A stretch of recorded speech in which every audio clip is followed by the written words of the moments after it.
We found out that Abigail had cystic fibrosis through a sweat test. We needed to get the sweat test after Abigail had had multiple appointments for her being underweight and having upper respiratory infections. We ended up seeing a different pediatrician than we had normally seen, and she asked us if we knew what cystic fibrosis was, and we had heard of it, but we weren't sure what it was.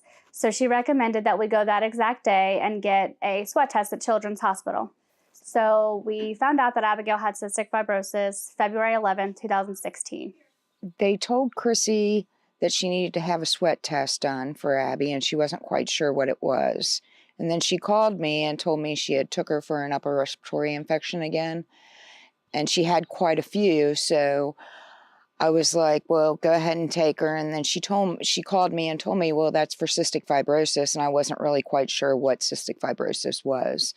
So she told me that Abby had cystic fibrosis, and I'll never forget it.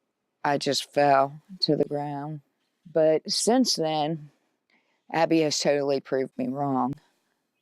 She has fought like no other. She's my true superhero. She's a true fighter. Most people with cystic fibrosis do not have pancreas function. Abigail's pancreas would work, and then it would stop working, and it would work, and it would stop working, which caused her to have pancreatitis. Terrible pancreatitis attacks all the time. We were being hospitalized a number of different times a month for this pain. So we had the transplant, and they removed her pancreas, her spleen, her gallbladder, her appendix, and half of her small intestine. She was put on a medically induced coma, so she was on life support for 2 days after the surgery, and she's a diabetic now. But the surgery definitely changed our life, and it really helped her. The wait at Children's, she had a lot of support. She had all her family there. We stayed there the whole time, and it was really scary. I think Abby was braver than any of us for her age. I don't think I've ever been that scared in my entire life. And when she was laying there,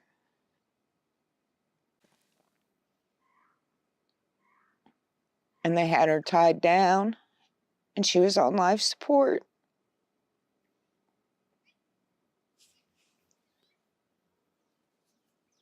I talked to her, and she could hear everything I said to her. She was nodding her head. I've never seen a kid so strong in my life.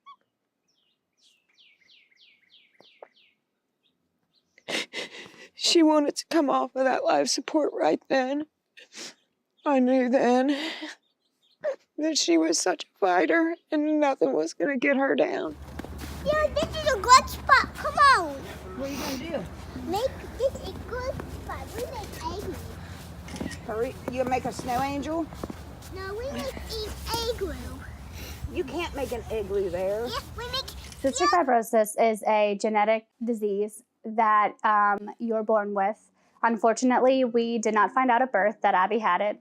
We, like I said, found out when she was 2. Whenever a child is born, they get a test done for it, and hers, we just were never told about it.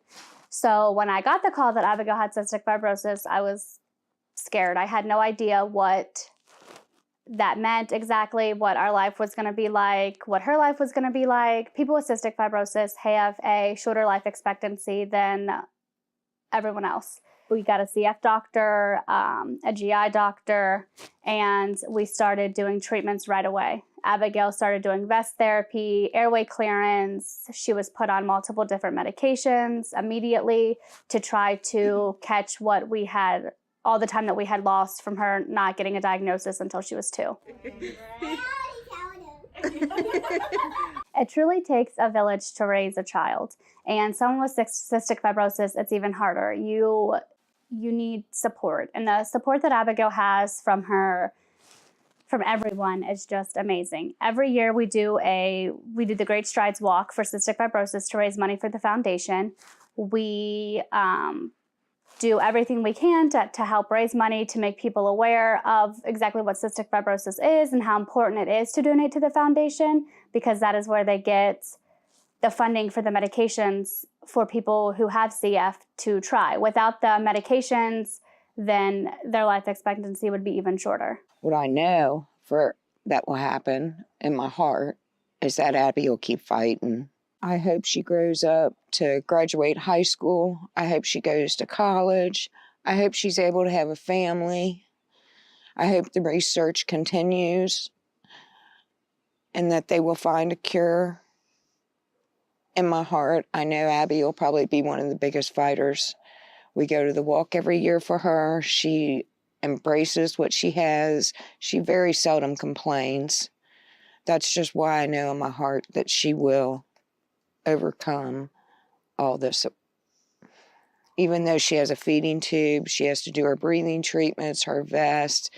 She doesn't let any of it get her down. She's just the happiest child in the world. My biggest worry is that when Abigail becomes a teenager, she will rebel and not want to do her treatments. I hope that I have given her all the tools that she needs to live a healthy lifestyle, to understand how important her CF is and how to be active and healthy. All I want for her is just to have a happy, normal, healthy life with everything that she has gone through and been given. I just want her to just be happy.